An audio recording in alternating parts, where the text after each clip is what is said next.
I never sit and film here. I didn't make the bed today either, so deal with that reality. I am so hyped up to film this video. So in January, I read a bunch of books. And I had a book club sort of video where I told you what I had read before. And now I'm gonna go through everything that I read in January, February. I'm having a lot of opinions about my February books, but for now I'm gonna go through the 10 books that I read or listened to in January. I read 10 books. My goal for the year was to read 30 books, and I think I'll hit that goal and probably surpass that. I mentioned before that I like when people tell you kind of what they like. I like romance books, and I like self-improvement books, and I like spiritual books. Generally, I stay away from just like sort of general nonfiction. It usually has like one of those things that I just mentioned in it. And I like contemporary like romance. So I'm down for all different kinds of tropes, but I just want to feel real emotion when I read a book. I want to feel it really, really bad. That's what I want. That's what I'm searching for. I don't like all the lighthearted stuff all the time. Sometimes I need you to give me deep, deep, deep, and I want you to make me feel the love and the pain and all the things. So the first book that I read this new year is this one. It is No Judgments by Meg Cabot. Meg Cabot. So I first started reading her books when I was young. If I'm not mistaken, she wrote Princess Diaries, right? Which I never read. However, I remember growing up and reading some of her books and liking them, but I was young, you know, I was a teenager. So I was like, oh, I'll go and check it out. Let's see, you know, what kind of romance she's doing. So I read No Judgments. It says the choices we make decide our fate. And okay, I rated it. You guys requested, some of you requested that I go down to a 5-star rating, kind of how they do on Goodreads, which I do have a Goodreads account, and I list the books that I'm reading or have read or whatever on that account. Some of it's really, really old because I started it back in 2012. I don't even remember some of those books that I read, but apparently I liked some of them a lot. But so this is on a 10 scale on my paper, but on a 5 scale, I would probably give this book like a 3. The story is about Bree, and what was the guy's name? It's like been like 6 weeks now, so it's hard to remember. Bree and Drew, and then, so basically, Bree went and she moved and she lives on this, you know, little, it's like small town vibes, you know, and there's a hurricane coming and everyone's supposed to like get out of there and, you know, get out of Dodge or whatever, but not Bree. She decides to stay for a variety of reasons, and Drew is also there and he's gonna stay and protect his house and his pets and stuff. And so what ends up happening sort of is that they go around because a lot of people evacuated and they left their pets and stuff behind. They go around and they check on people's pets, on their birds and dogs and cats and what have you, and they're feeding them, and they're kind of like, you know, there's a budding romance between them sort of from the beginning. You know, they kind of, oh yeah, you're annoying, or you're this, or you run through women or whatever, and then, you know, they kind of discover more about each other. It's an easy breezy, lemon squeezy read. It really is. I was never like emotionally invested, but it wasn't a bad read. It wasn't a bad story. So I would say that I would give it a 3. If I knew the end, you know, if I knew how it would feel at the end before starting the book, would I have still read it? Probably so. Would I highly recommend everyone run out and get it? Not necessarily, but I don't, you know, wish that I hadn't read it. It's fine. And I'm still willing to check out some of her other novels as well. I think this one might be turning into a series, because I think when I looked it up before it said it was like #1. So I don't know if it's like a series or if it's gonna be like, you know, like just part 1 and then maybe other characters will be doing something else. After that, I read I Owe You One by Sophie Kinsella. Is that how you say it? Sophie Kinsella, I think so. And it was the New York Times #1 best-selling author here. So this one's called I Owe You One. It says, love means all debts are off. This one was, did I leave notes in it or no? So this one is about a gal named Fixie. That's like her nickname because she's always trying to fix stuff, like, you know, in her family and in life and whatever. And Fixie is eventually, she kind of has this budding romance with a guy named Seb. And there's another guy in it named Ryan, and he's like the guy that she's been pining after, the guy that she like had a moment with. And he's a real tool. So do with that what you will. But a lot of this book was not necessarily about Fixie and Seb and their relationship. Although I did love Seb. I loved his character. I just loved everything about him. The bit that I got of him, I feel like I didn't get enough of him, and I would love like a part 2 to this where I get to kind of see more of their relationship sort of and where it goes from this book. But a lot of this was about Fixie and her family, really, about her relationships. They have like a store, and she's there helping run it and everything. And then within the store, the different siblings have different things going on. One of them, like, you know, he's this cool baller guy and he just wants to bring people in and he wants to get rid of the hometown vibe of it. And her dad had passed away, so he passed away like years and years prior to the story taking place. And so she's just kind of trying to like keep it alive, keep the family stuff alive, you know, keep her mom involved. And that's kind of her thing. But she obviously has a lot of, she's got some things she needs to work on, I guess. But overall, Fixie is an enjoyable character. I enjoyed her growth. I enjoyed Seb stepping in. And the way that they meet is that she's like at a coffee shop and he steps out to say like, you know, he gets on the phone or something, and he has a whole relationship and everything.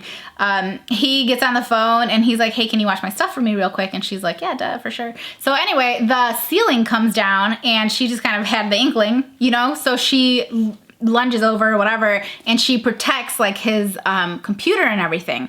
And they come back, he comes back in and he's like, wow. And she's like, yeah, you know, whatever. And everyone's like, yeah, she saved your stuff. And so he gives her an IOU, basically, like, hey, I owe you one for doing that for me. So then she calls in a favor from him. Well, I guess I don't want to spoil it, but she ends up asking him for a favor, and then he asks her for a favor, and then back and forth they go, to the point where the whole favor thing becomes an issue with them. But I did enjoy this book. I would say that if I could only read one of these, like, and you know, the other one was erased from my memory, I would have preferred to read this one, despite the fact that it's not just all romance and it's not about just that relationship. It's really about Fixie fixing her own life with her family. But I definitely enjoyed it, and I would give it like 3.5 stars. Don't look at my Goodreads, because I don't know what I rated them on Goodreads. I'm just telling you, like, looking back. Sometimes you need to like sit back and think about it and then be like, you know what, that was not bad. Next up, I read, oh my gosh, I don't have this is the only book that I don't physically have. It is called Never Split the Difference by Chris Voss. In it, the like tagline on it is negotiating like your life depends on it. What a great listen. So I listened to this one on Audible, which is why I don't have the book. However, I am going to purchase it because it was just so on the money for me. And Chris Voss is a former FBI agent, and now I believe he's like a teacher. He does like master classes and stuff. He has, you know, he refers to his students and stuff in the book. So Chris is not actually the narrator on the Audible. However, since I don't recognize Chris Voss's voice, it wasn't a big deal to me. The guy reading it became Chris Voss in my mind. So I know some people don't like it when the author doesn't read it, like myself normally. But like I said, if the voice is not recognizable, it doesn't really make a difference. But the content in this book was just so good. And I can say that it was about negotiating. But you don't necessarily, if you guys didn't know, I run my own everything. You know, I've been doing my own stuff for myself, my managing, my negotiating, my everything for just forever. And I'm not naturally gifted. It's definitely been a learning experience. It's still to this day, I'm still learning very big life lessons and having to figure stuff out as I go. But that book, I just felt like it gave me a leg up. It teaches you how to negotiate, how, why, when to use certain tools and in what ways to use them. And then he gives you like real life examples, because like I said, he has students and stuff. So he was like a hostage negotiator for the FBI. And so he was legit negotiating like with terrorists and stuff. So he took things that he learned, including his missteps and, you know, their missteps as a group, like, you know, everyone that he was working with. And he kind of showed you maybe where he went wrong and how you can do something, you know, with that knowledge and use it for yourself. And so he does have real world examples from, like I said, his students and stuff like that, from negotiating jobs to negotiating rent to negotiating in your relationship. So I just found this book to be so enjoyable. I could definitely see myself listening to it again, because ever since listening to it, this was one of the first ones, that like break when my kids were off school, I was flying through books. So this was like in the first week of January that I read this one as well, or listened to it rather. And I would say that since then, I implemented some of what he had suggested, some of the tactics, and my income, okay, because like I said, I negotiate my own contracts, my income and my work, like my income has drastically increased, which is insane. But my workload has actually decreased. So I'm definitely feeling like just a little bit more confident, like it gave me a boost. And that's why I said I would for sure listen to it again, because I'm sure I missed so much. You know what I mean? Like you can listen to a book many times and hear something new every single time. So would just highly recommend that. Oh my gosh, I liked it so much. And then after that, oh, and a lot of people ask me, do I read and listen to things like at the same time, multiple books at once? I will read a fictional book while listening to a nonfiction book all the time. Not literally at the same moment, but in the same day. You know, like right now I'm reading Educated physically with my eyes, and then I'm listening to You're the Girl for the Job. So good, but that'll be for next month. But so that's how I break it up. It means that, you know, I can always kind of be consuming it in some way. So next up, I read Fumbled by Alexa Martin. And I think Fumbled is part of like a group of books, like a series of books. You didn't have to read anything else in order to read this. There was nothing confusing about it. But I do believe this was like part of a series of books. I know that I had notes that I put into these books. Where did they go? Okay, so this book, Fumbled by Alexa Martin, I wrote notes, good for me. The main characters were TK and Poppy. Poppy is a Poppy Patterson. She's a single mom, and she decided to move across the country when she was 16, when she was pregnant. Okay, that comes into play very quickly. She ends up kind of building a life for herself. She works at a nightclub. She's not a stripper, but she's definitely dressing like one probably. And she's working, you know, there's like high-end clientele and stuff there. So some football players come in, and just so happens, surprise, one of those football players is, you know, from her hometown, and it happens to be the father of her child. So that comes into play very quickly. His name is TK Moore, TK basically. He's a starting wide receiver for the Denver Mustangs. And anyway, they come to cross paths again. So what happened is that TK, or rather Poppy, left when she turned 16 because TK's mom, I really hate things based on miscommunication. Like, when communication could have easily, you know, happened, like a 5-minute chat could have happened, and that could have changed the entire course of your life. Like, I don't love when novels are based on that, but they didn't spend too much time on it, which I did like. Basically, they see each other again, and TK is still very much interested in Poppy, and she's like, oh no, I can't have that. I've got my whole life set up and all that, and I've been avoiding you all this time, you know? But he doesn't really understand all that yet. And then it comes, you know, she tells him basically that that's his kid, and they decide to have a relationship basically, like, so that he can have a, you know, they decide that he should have a relationship with the kid. And like I said, he plays on the football team there. It just so happens she moved to the same city. Like, I mean, he ends up in the same city and she just decides to stay there. But anyway, my criticisms of this book was, one, that TK was so agreeable with her that it felt like, listen, I have a kid with somebody that I'm not in a relationship with. And no, I wasn't like alone for all this time and he just met the kids. But I can tell you that it is not super easy. Any co-parents out here, it's not always easy to just be like, this is what I think and what I want. And then the other parent be like, well then absolutely that's what's gonna happen. You know what I mean? Like, he just didn't put up a stink about very much, and I was like, to one extent I understood, because like that was almost just her kid, you know? Like, genetically that's his kid, but he wasn't there to raise that kid, but that wasn't his fault. And when he stepped in, he stepped in. He didn't step in and back out, he stepped in. And it just seemed like whatever she wanted, even if it was completely opposite of what he wanted, he was just gonna go with it anyway. So I didn't love that. And then she met these like friends, basically like other wives and girlfriends, the wags, if you will, of the other athletes, you know, because she starts attending games and stuff. And the way that they talked about him, about TK, because clearly he's fine, you know what I'm saying? Duh, he's got to be fine. He's got to be like the best looking dude with the best body, and he's so this and he's so that. But her friends, who become her friends, the way that they talk about him, like describing him, and oh, I would, you know, do this to him and I would do that to him, and I'm like, excuse me? Like, if my friends were talking about my man like that, like what? And she just like laughs it off like it's not even a big thing. And I'm like, are you for real? Because it's gonna be a no for me, dog. Like, you're not about to tell me that you want to have sex with my man or whatever. Like, are we for, and these women are married? See, that's just not the company I keep. And then the whole, like, there's this incident where I think it was just supposed to make things like a little bit more thrilling, and then you were supposed to be like, oh, who could have done it? Who was doing this? You know, who was messing with her? Who was whatever?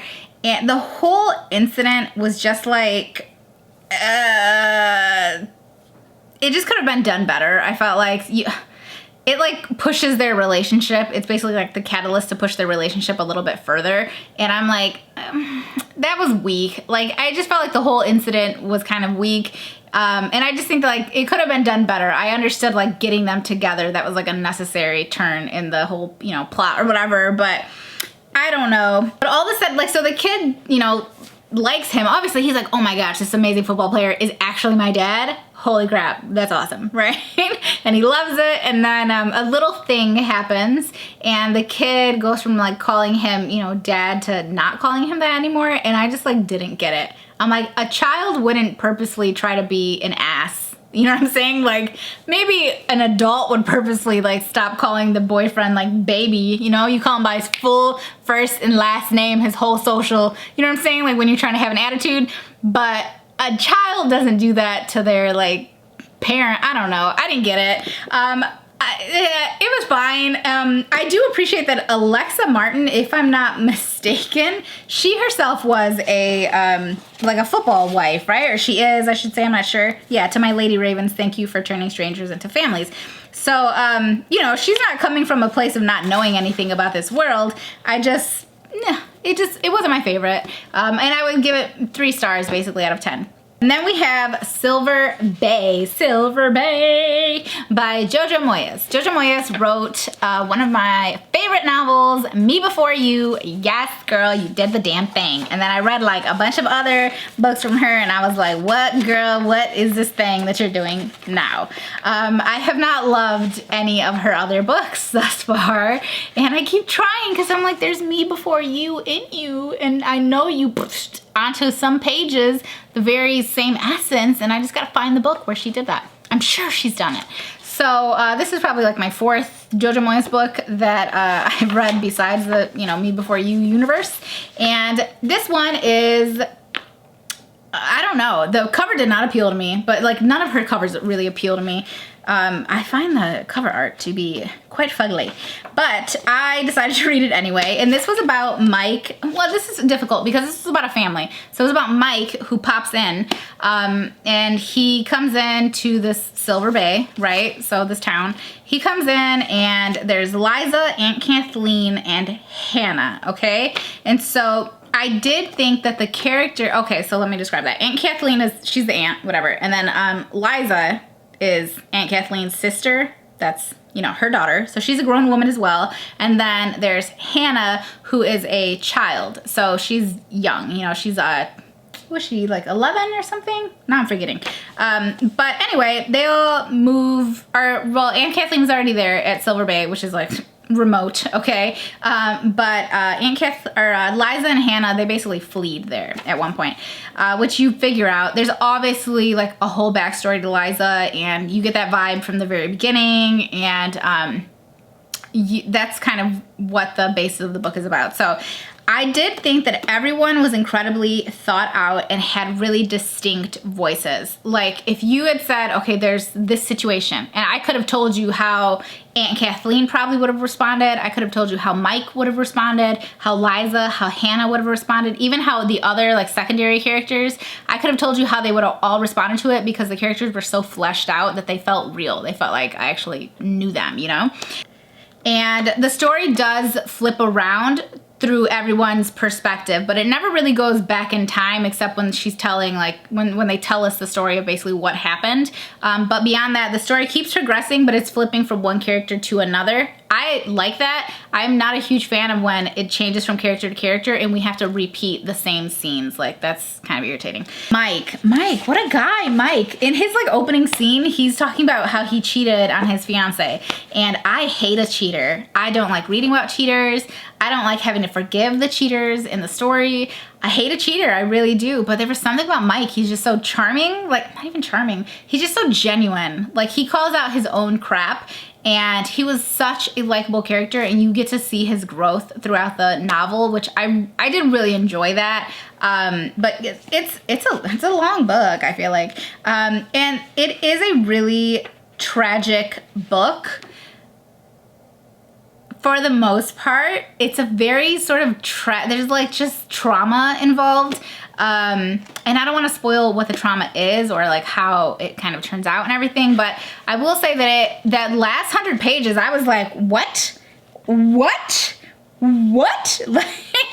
with the first third of the book, I was like, oh my gosh, when are we gonna like get to something? So I would say it was a slow start, but totally worth it in the end.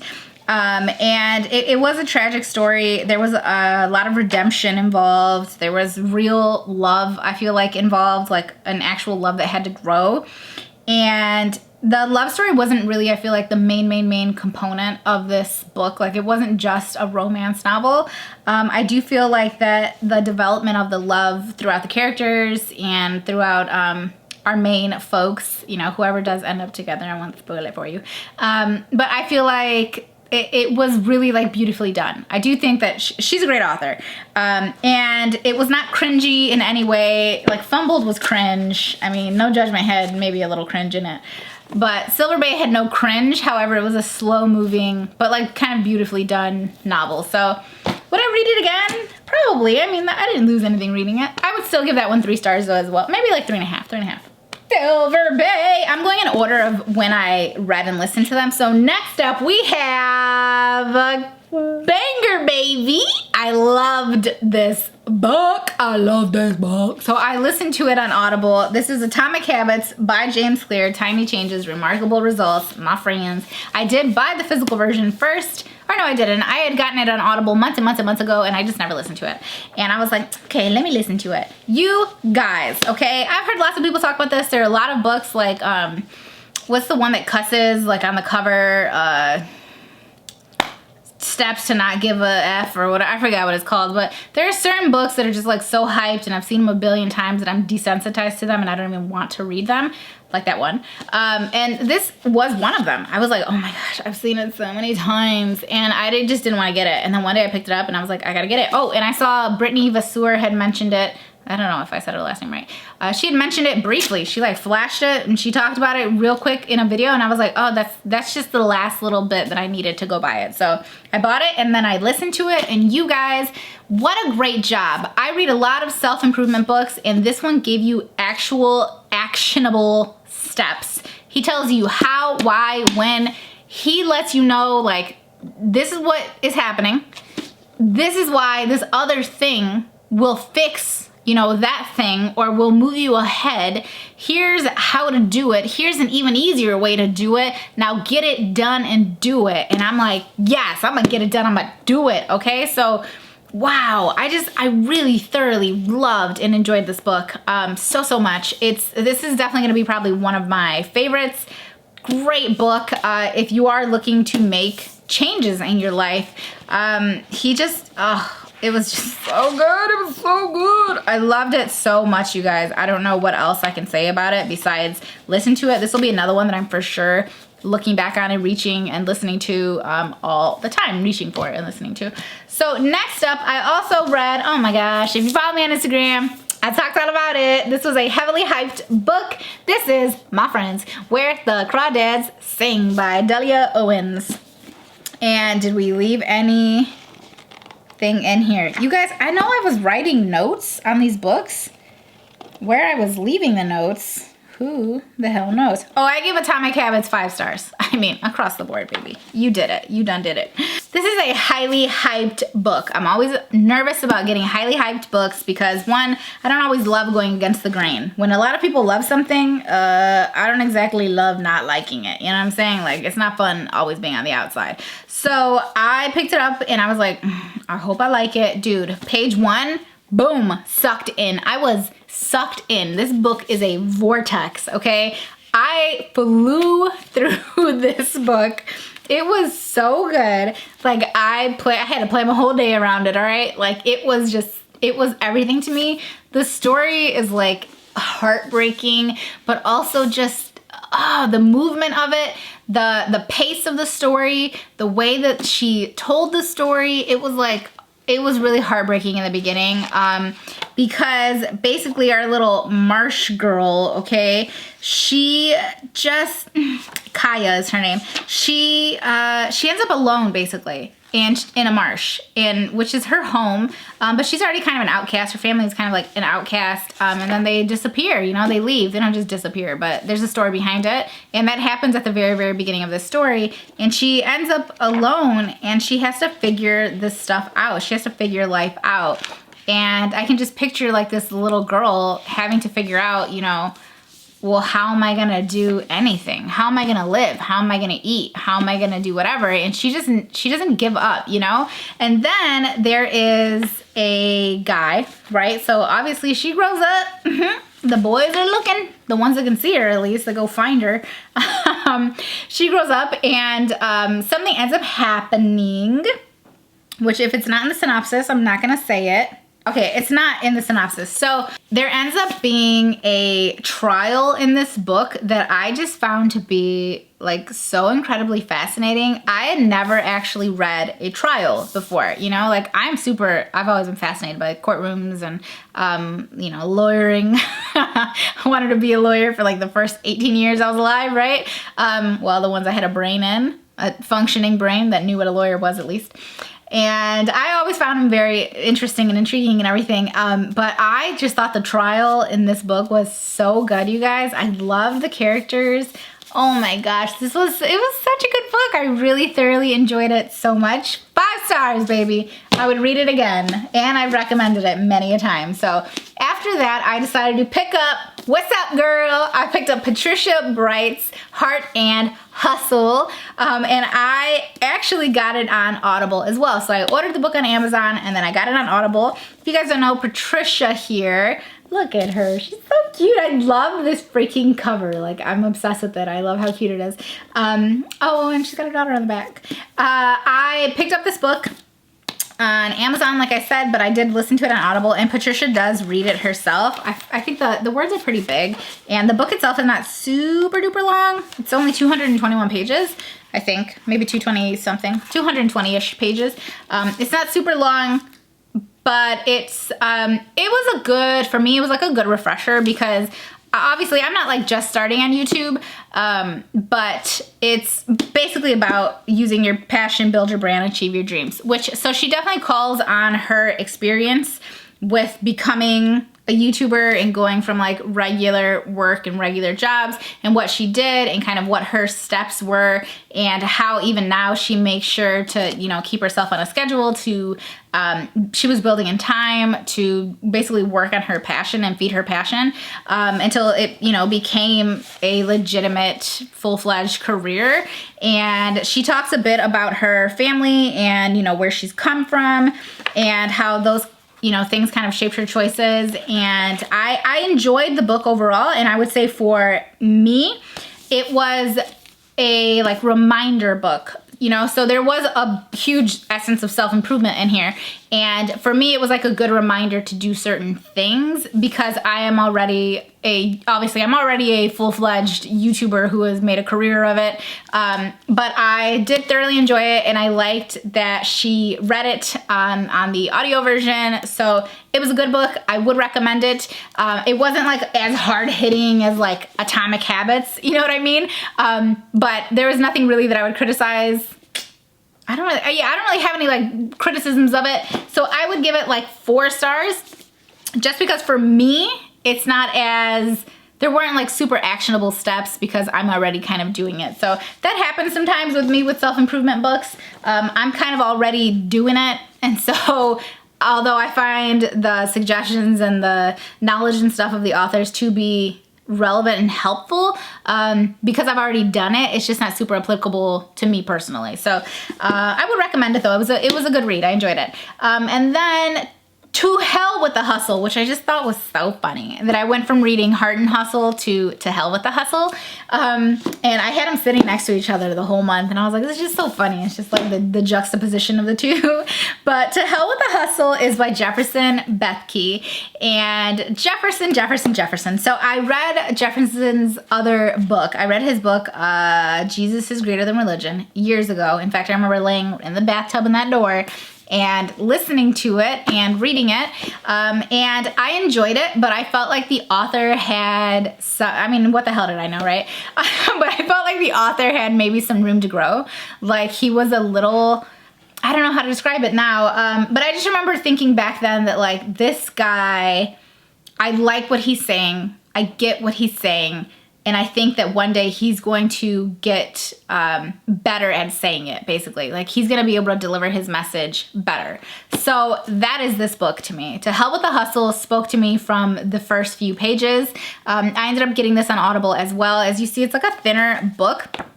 It was still a decent length though. This was, how many pages is this? 179 pages. So it's a relatively quick read, but it says reclaiming your life in an overworked, overspent, and overconnected world. I picked it up before I even saw who wrote it because of the cover. I'm very much into covers, like, yes. So, but I flipped it over and I looked at it and I was like, oh, it's Jefferson Bethke. Like I'm familiar with him, you know? And it says that modern life increasingly, I'm just going to read you the back because this is a good synopsis of it. Modern life increasingly makes us feel more wired, chaotic, and burned out. To Hell with the Hustle fights back. Jefferson Bethke shows you how to quit the cycle of more, question the noise all around us, set boundaries, and cultivate discipline, push back the demands of contemporary life, and rediscover the fundamentals that make us human. If you're weary of the pressure to be more, do more, have more, you have permission to opt out. To Hell with the Hustle is your necessary guide to resisting our culture's frantic madness and embracing the pace of Jesus. So yes, obviously, this is rooted in a faith in Jesus, right? So I enjoyed it. I really did because although I'm never one to be like, yeah, I hustle hard, and that's how I get everything. I don't call it that, but I do work a lot, and I am very focused, and I spend a lot of intentional time doing my job so that I can grow and be better and support myself and my family. So yeah, I hustle, right? Like that's something I've had to do. But I will say that working does not always make you better at working. You know what I mean? Sometimes you do need to slow down. You do need to cut out the noise, the garbage. Part of the reason that I am reading and listening to so many books, you guys, is because I had to cut out that noise. I had to decide what I wanted to hear, what I wanted to see, what I wanted to let into my mind, and what I wanted to let into my heart.